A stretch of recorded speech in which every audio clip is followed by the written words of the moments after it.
Good morning students, I am Rajendra Tawar to teach you the science. देखिए 9th class की study में हम sound lesson पिछली class में शुरू कर चुके हैं। आज हम उसी लेसन को आगे कंटिन्यू करेंगे, कैरी फॉरवर्ड करेंगे। तो एक बार आप थोड़ा सा जो है उन चीजों को एक बार रिमाइंड करते हुए हम आगे बातें करना शुरू करते हैं। देखिए वहाँ पर पिछली क्लास में हमने क्या पढ़ा, मैं टॉपिक सिर्फ थोड़ा सा एक बार जो रिमाइंड कर रहा हूँ आपको कि हमने वहाँ ये पढ़ा कि साउंड हम कहते किसे, व्हाट इज साउंड। तो हमने साउंड की डेफिनेशन लिखी है वहाँ पर। उसके बाद हमने उसकी जनरल कैरेक्टरिस्टिक्स लिखी है।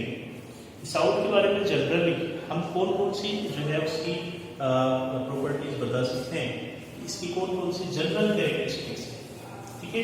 तो वो सारे हमने लिखी। उन जनरल कैरेक्टरिस्टिक्स में एक जगह एक पॉइंट में हमने कुछ जो है पर्टिकुलर कैरेक्टरिस्टिक्स उसकी लिखी है, जहाँ उस पॉइंट पर हमने ये लिखा है कि sound has the property of what we say, sound has the wavelength, sound has the frequency। इस तरह की बातें जो हमने एक जगह लिखी हैं, ये इसकी पर्टिकुलर कैरेक्टरिस्टिक कहलाती है। इनको हमें यहाँ डिटेल में लेकर के चलना है।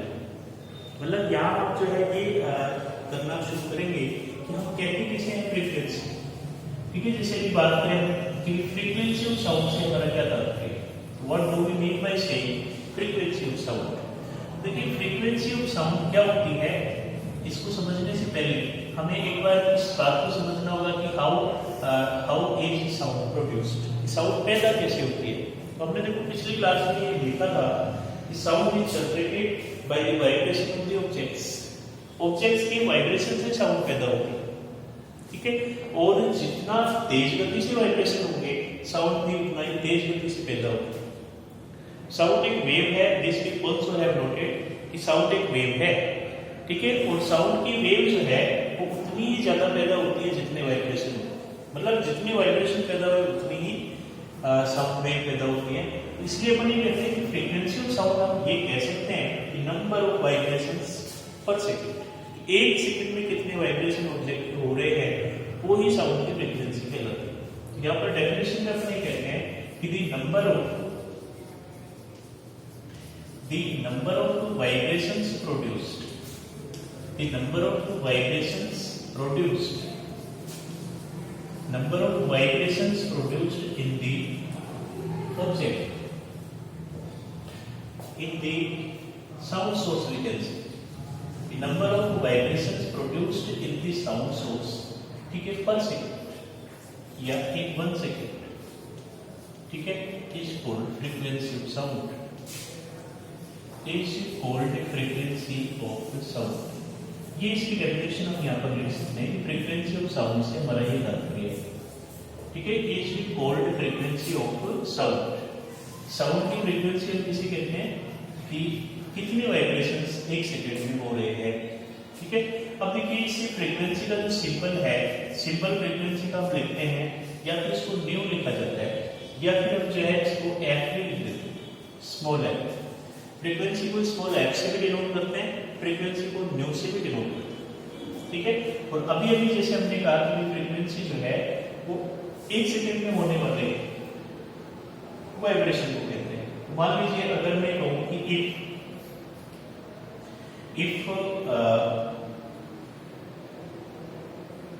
if time period of a wave, if time period of a wave का मतलब क्या हो गया, वाइब्रेशन।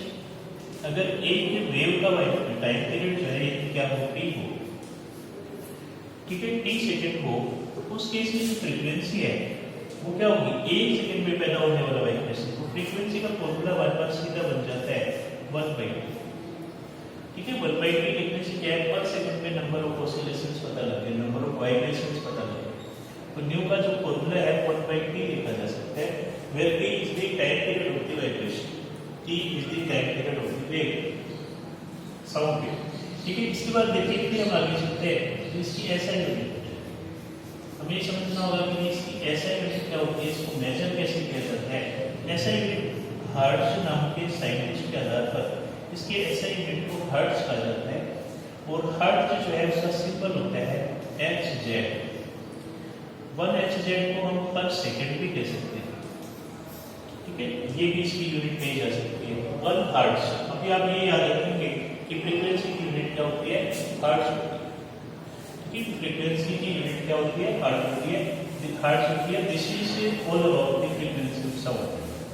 अब देखो फ्रीक्वेंसी ऑफ साउंड की बात हम चलते हैं, अगला कैरेक्टरिस्टिक लेते हैं इसकी कि पर्टिकुलर कैरेक्टरिस्टिक्स है। मैंने कहा कि ये कैरेक्टरिस्टिक्स कैसी कहलाती है, पर्टिकुलर कहलाती है। इन कैरेक्टरिस्टिक्स में अगली कैरेक्टरिस्टिक आती है हमारे पास, अगली कैरेक्टरिस्टिक है हमारे पास वेवलेंथ। वेवलेंथ वेवलेंथ क्या होती है? वेवलेंथ क्या होती है? अपने कहेंगे कि लेंथ ऑफ द वेव, अपने कहते हैं कि length of the wave, the length of the wave, एक वेव की लंबाई, the length of the wave is called wavelength. The length of the wave is called wavelength. एक वेव की जो लंबाई है उसी को वेवलेंथ कहते हैं। ठीक है, इसमें देखो हम ये कहते हैं कि इसको हम ऐसे भी कह सकते हैं और लेंथ बिटवीन, ठीक है, length between two compressions, length between two compressions. ठीक है, consecutive compressions आपने लिए to consecutive compressions, consecutive compressions, ठीक है, और रेफ्लेक्शंस। ठीक है, कंप्रेशंस और रेफ्लेक्शंस। अब इस बात को मैं समझाता हूं कि हम क्या कहना चाहते हैं। रेफ्लेक्शंस देखो, हमने वहां पर ही पढ़ा था कि साउंड वेव किसी भी सोर्स से, ये जैसे सोर्स है, इस सोर्स से साउंड वेव कैसे चलती है, यहां से आगे एक कंप्रेशन क्रिएट करती है,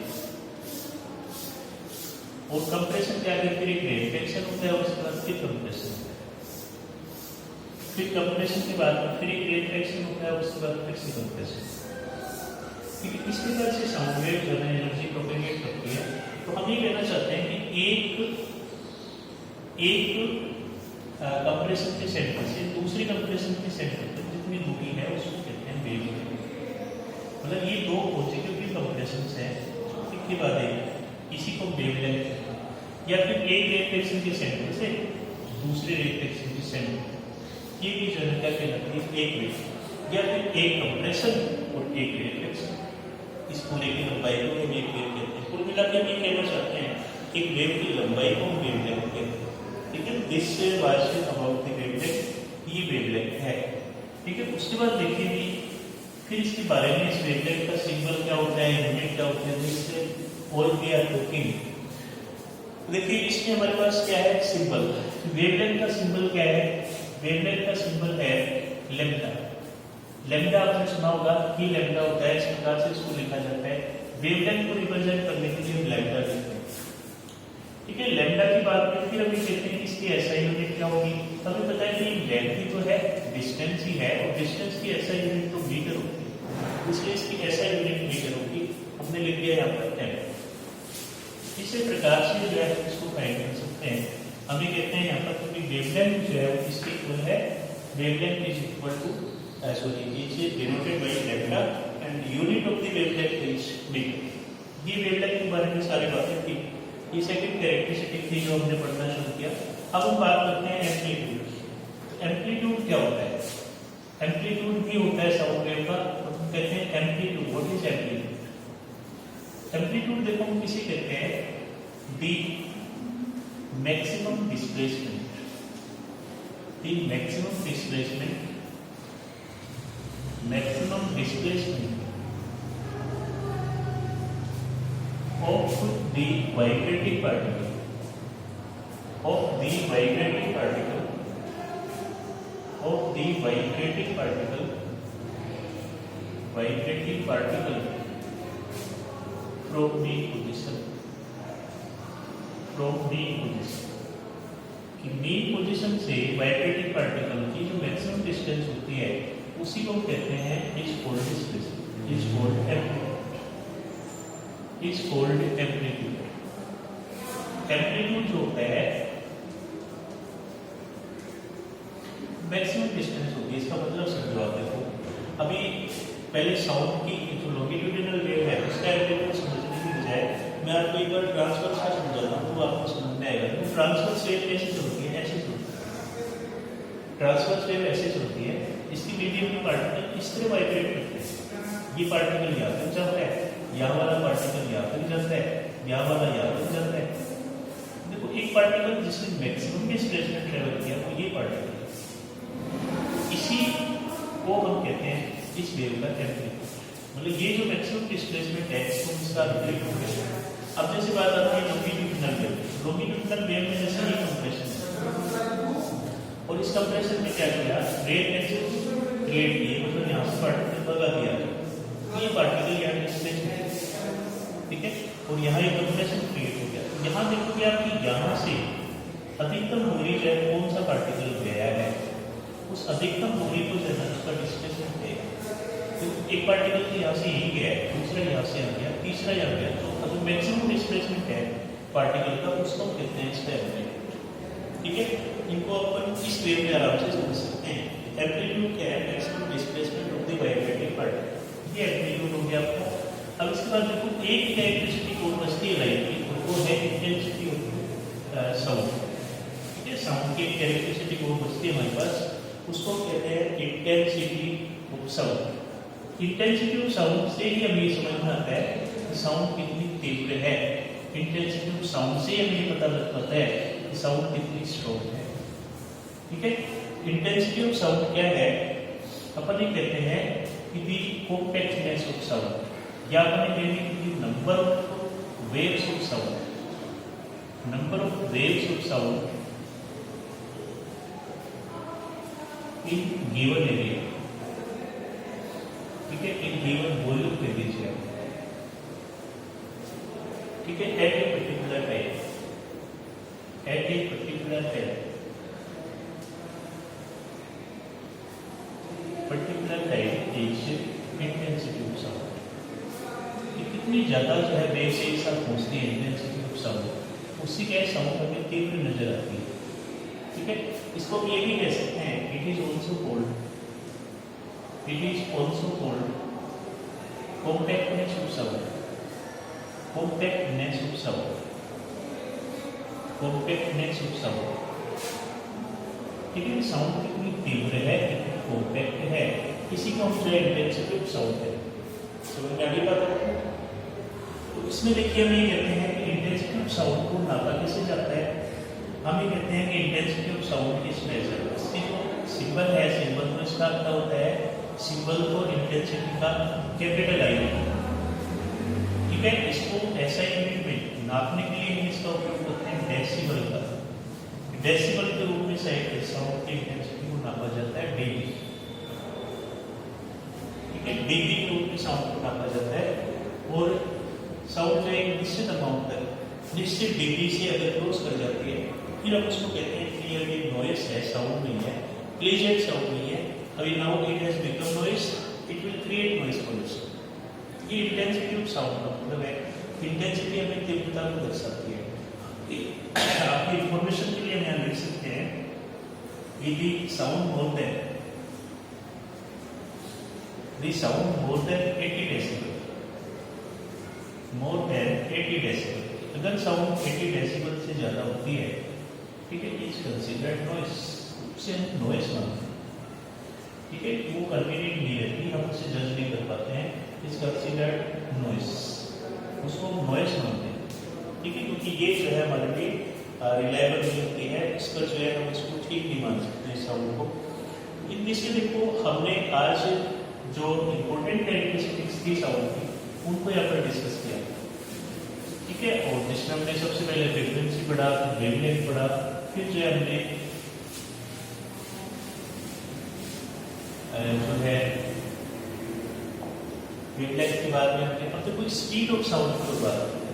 स्पीड का रिलेशन होता है इसके साथ, speed of sound. Speed of sound से हम ये कहते हैं कि साउंड पार्टिकल की स्पीड भी होती है और इसको जो है इस प्रकार से रिलेटेड करते हैं, मतलब हम कहें इसको कैसे डिफाइन करें, नंबर ऑफ साउंड वेव्स पर सेकेंड। इसमें हम ये कहें डिस्टेंस ट्रेवल, हमने कहे नंबर ऑफ साउंड वेव्स की फ्रीक्वेंसी हो जाएगी। यहाँ पर हम क्या कहेंगे कि distance travelled by wave, distance travelled by wave, travelled by wave is 1 second, wave in 1 second, एक सेकंड में जितनी डिस्टेंस ट्रेवल करती है उसको हम इसकी स्पीड कहते हैं। स्पीड में रिलेशन इसका ये कहा जा सकता है, speed is related with the frequency and wavelength, v is equal to nu by lambda. अपन ये कहते हैं कि स्पीड अपन जो है इस फॉर्मूले के द्वारा फाइंड कर सकते हैं। This was all about the particular characteristics of the sound. अगली क्लास में जो है हम इसकी और अन्य विशेष प्रॉपर्टीज हैं जैसे रिफ्लेक्शन ऑफ साउंड है और इस तरह के इश्यूज को लेकर के हम जो है अगली क्लास में चलेंगे। आज के लिए we are going to finish this.